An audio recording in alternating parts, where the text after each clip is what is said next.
What's up, guys? Mr. SS Death, that guy who used to make videos a bunch, but I'm dead, and heck, meme, get it? Right?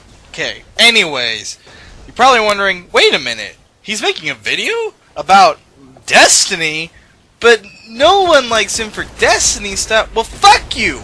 I like Destiny, and if you don't like Destiny, well, I'm sure you can go play something else that you might like. Anyways, we're gonna talk about Destiny 1. Because it's ending, and, well, I figured I have a lot to say about it, kinda, so why not say something about it? And it'd give me a reason to make a video. So, I'm gonna do that. Now! Anyways, I've been playing Destiny since the beta, and I've loved it. It's eaten up 4 years of my life, because when I first started playing, I didn't think I would be hooked on it like I am, and I was like, oh, it's just gonna be another gameplay, it's gonna be a shooter, I'm gonna play it, it's gonna be good or bad, the end. But it hooked me on, like I just couldn't stop playing it, and here we are at the end of Destiny 1's lifespan. So I'm more like throwing my thoughts out there, because this is what I've thought since, the beginning of the game. So, let's get to it. First off, when I first, started playing Destiny, that first long cutscene that everyone hated to skip because it was like 3 minutes long or whatever, was when you first talked to the speaker. The second I saw the speaker, I was like, that guy's evil. He's gonna do something evil, betray us someday. And I still stand by that. Now, a couple of reasons why is because one of the early missions where you have to go get like a hive crystal, or you have to go get a fragment of the Traveler from the hive, but we didn't know it was a fragment until we cleared the room and everything got dealt with, and then it was like, oh shit, why did the speaker know that there was a fragment of the Traveler in the hive and all that? And I've heard people go, oh well, the speaker is actually with the hive, and it's like, no. I think he's just as he is. He is a speaker for the Traveler, but the Traveler is evil, and so is he is. Because it's been shown enough that what happened with the Fallen were almost like us, and they had the Traveler, but then the Traveler destroyed them, and they became the Fallen. So what's keeping the Traveler from doing that to us? Either something attacked the Traveler where it couldn't carry out its next great whirlwind and deal with the Guardians, or maybe the Traveler really is dead for now, and it's not going to wake up till Destiny 2. So, another reason I always thought the evil man speaker, okay, another reason I thought the speaker was evil, because back in vanilla, it was really weird. Every single thing reset on a Tuesday, and the speaker just happened to reset on a Wednesday, and that also fueled my thought of, oh, he's gotta be evil, he's different from everything in here, but no one ever said anything about that, and I never saw anything more about that. Anyways, I think the speaker will betray us somehow, or show us that, sorry, I was actually evil the whole time. So, I think that the speaker will do that. He'll somehow show that he was evil all along, that he's been using us. Because the Traveler wanted to amass a huge army of people who could use his light, or his darkness. And what I'm guessing is he'll either reveal it, or maybe something like, hey, fuck you, speaker. I thought we were doing the right thing, killing all these things that were supposed to be bad. And then it'll be like, oh wait, the Fallen were only trying to, get the machine from us to stop this. And see, that might also fuel why Osiris was exiled and banished. Because the speaker was like, oh shit, this guy's gonna unravel the secrets of the Vex. And with the secrets of the Vex, you'd be able to time travel to any timeline or time that's existed. Meaning Osiris might go back and find out who the speaker really is, what the speaker really is, and what his true plans actually are. So maybe that's why the speaker was like, look, Osiris, you were my fucking student, get out of here, because I know you're up to shit that I don't want you into. You're deemed as a traitor and an exile. Get out of the tower. Get out of the solar system. And that's why he sent Saints 14 after him too, because I guess he found out that Osiris was still up to his shit. and was planning something. So he was like, look, Saints 14, go get him.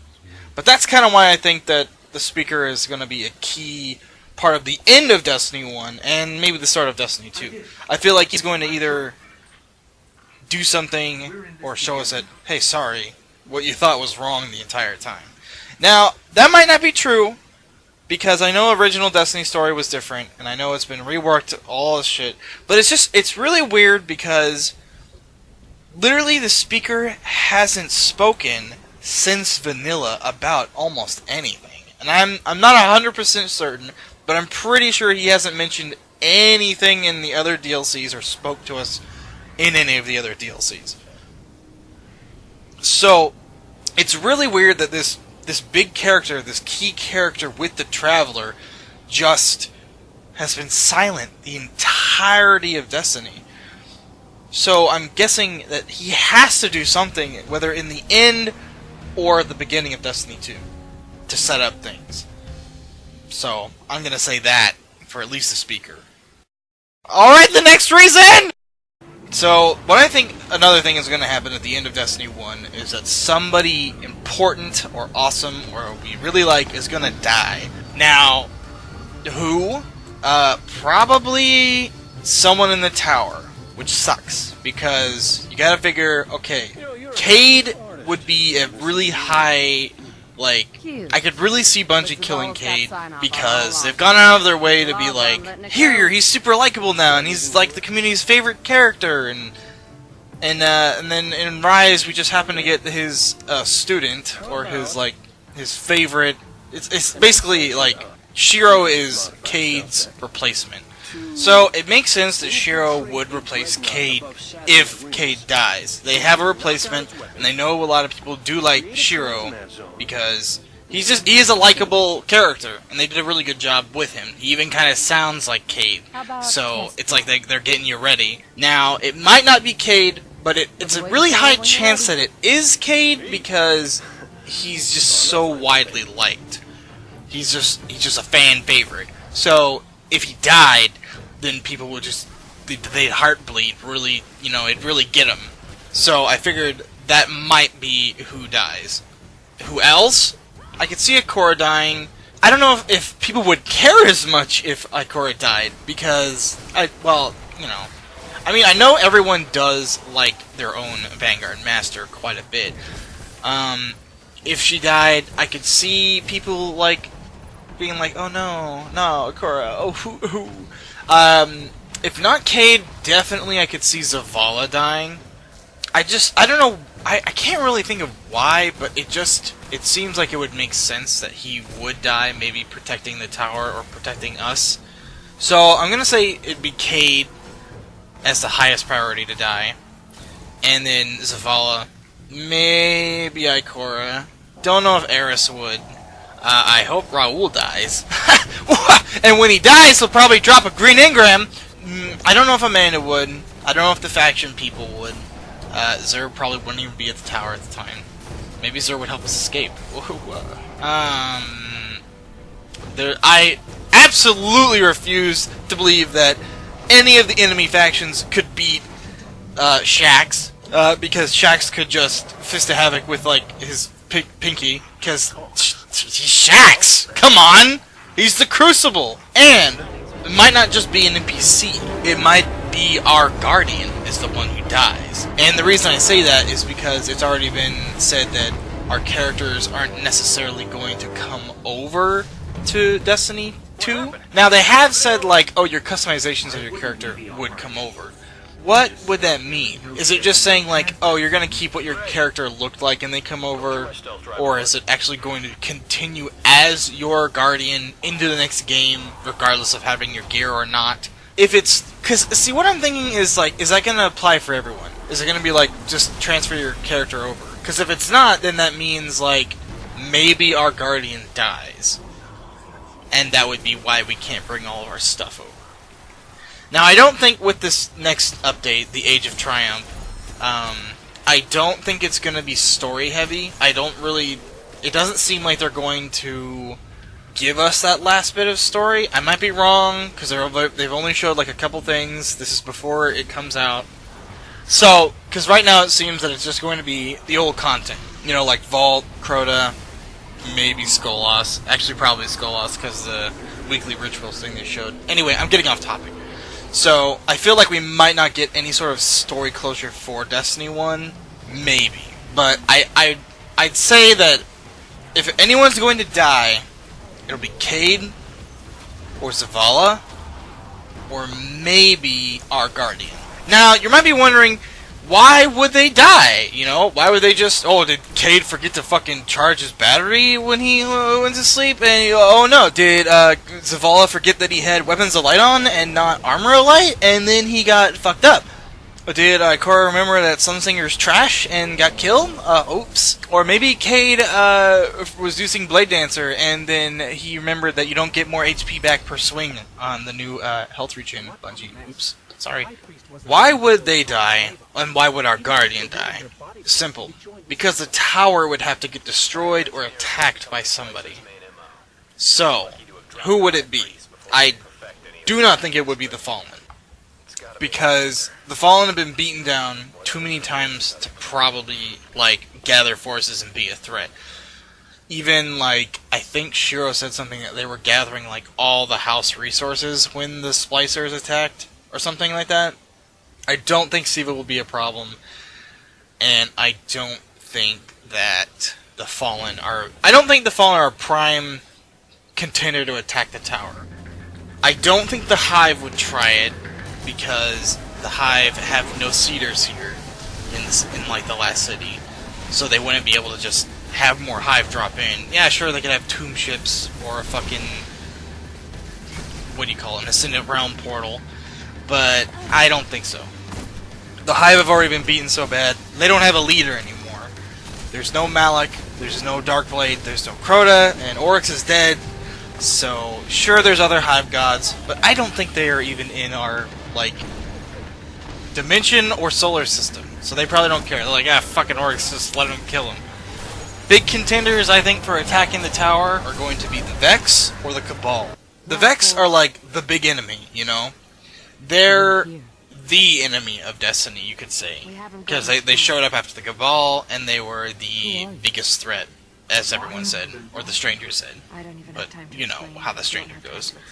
The reason it'd make a lot of sense for the Vex to attack us is because, one, they can teleport wherever they want. I'm not sure if they need one of those dimensional gates to get there, but I doubt it. Somehow, like, I'm sure that somehow they'd manage to get into, like, the tower if they really wanted to attack us. So maybe the Vex, since they have all the interdimensional travel and they could just zip into the tower whenever they felt like it if they wanted to attack us. I'm not really sure why they don't, or if there's a reason why they can't, but I'd say that are up there for enemies that would attack and destroy the tower. The Cabal, since we literally know nothing about them, besides that there's the Cabal Emperor that's a dick, and they're already crazy enough to go attack Oryx and just slam the ship into the Dreadnought. So what would stop them from slamming a ship into the last city or attacking it? Now, a lot of people probably think that maybe not the Cabal, because they've already lost a lot of forces. Like Cade said, we killed a lot of ranking soldiers in the system, and they have none left in here. Vala Stark, the brothers, was that it? Valis Maroon, like all the story like Valis' and stuff, I think. I don't remember them, like Brachus. Are there any other Cabal, like, that we fought in Strikes? I can't remember. And I'm probably gonna be, like, shit on because I can't remember it. You know, I played this game since it fucking came out. Anyway, I feel like they would be tough contenders. The Vex are just relentless, and the Cabal are tough, and they have really brute tactics of destroying shit. So I feel like that maybe the Cabal or the Vex could try to attack the city. And I think that'd be awesome, watching, like, Cade and Jax or Zavala fighting, like, Cabal or Vex in the fucking tower. It'd be like that Bannerfall mission where you have to go fight the Fallen. And another thing that Bungie was kind of hinting towards with the SRL Sparrow, the Lysander's Cry, they brought up that old faction.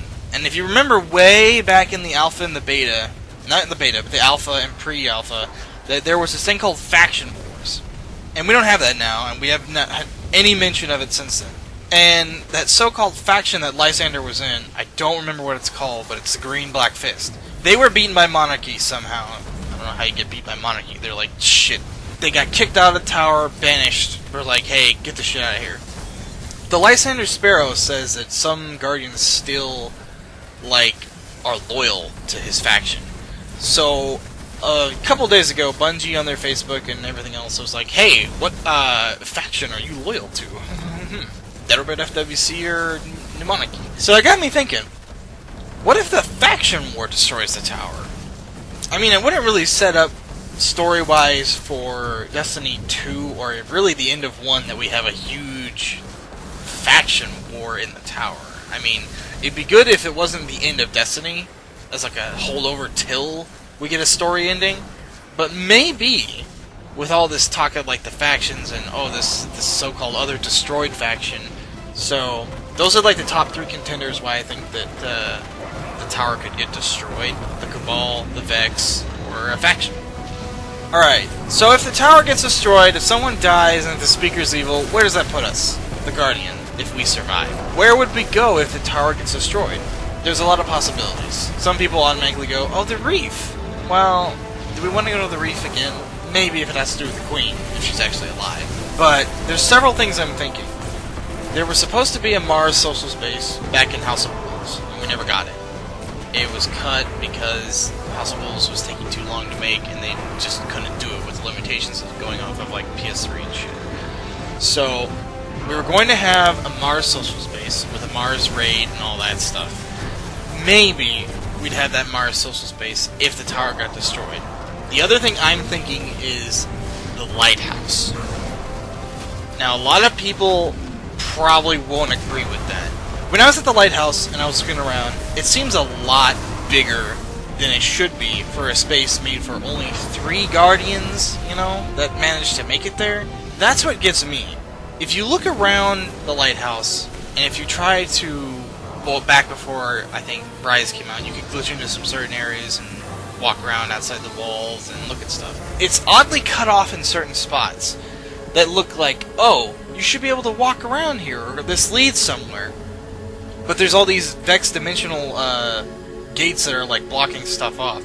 Like, you'll go down and you can see that there's like boxes that are in the tower, but they have the Osiris Eye on them. And then there's like this wall that blocks off a bunch of glimmer underground or something. Then right where you have the sun thing, there's that big Vex wall that blocks off something. And not to mention, there is a bunch of spots in the lighthouse that look like a vendor would be set up there. So I'm thinking that if the tower gets destroyed, and we don't go to the Reef, and we don't go to the Iron Temple, that we would go to the lighthouse, and the lighthouse would become our new social space for Destiny 2. Now, the reason I think that, it's been heavily speculated that Destiny 2 is going to have to do a lot with Osiris, because of what he found out, why he was banished, and a lot of that. Now, I know a lot of it might have been changed since the last time we heard it, but a lot of people said that Osiris would have a lot to do in Destiny 2. See, the reason it would make sense is because if we go to Osiris, it would all make sense with why the Speaker was evil. Because Osiris was banished by the Speaker, and the Speaker used to be, like, master and student with Osiris. All the gear of Trials talks about their falling out. And even some gear that wasn't in Trials, like the Vault Boots, talked about Osiris, and how he used to be in the city, and he left on bad terms with the Speaker. It all kind of ties together that whatever is going to happen in Destiny 2 is going to most likely be about Osiris. And I kind of feel like that would make more sense why the Lighthouse would be the social space. If not the Lighthouse, maybe somewhere on Mercury. Because we've seen in the map Icarus that they're already starting to, like, I don't know if we developed that or if that was from Osiris being on the on Mercury that he developed Icarus's like power plant. But if that's the case, then like they keep showing us different parts of Mercury that make sense with a lot of stuff. They show us the Burning Shrine, the Shrine of Osiris, and apparently where you can become a Sunbreaker. They show us Icarus, a power plant place. They show us Vertigo, which Vertigo seems to be maybe like a station almost, like a transit station. And then they show us the lighthouse, which could be the top of Mercury. So basically that ties it all around. That's about everything I've got to say and everything I've thought about so far, and I might have missed something, and if I did, well, talk about it in the comments, and tell me what you think about what Destiny 2 is going to be and how Destiny 1 is going to end, and all that nonsense, and who knows, maybe it'll be right, maybe I'll be famous, wait a minute, I already am. Anyways, I'll see you guys next time. Death out.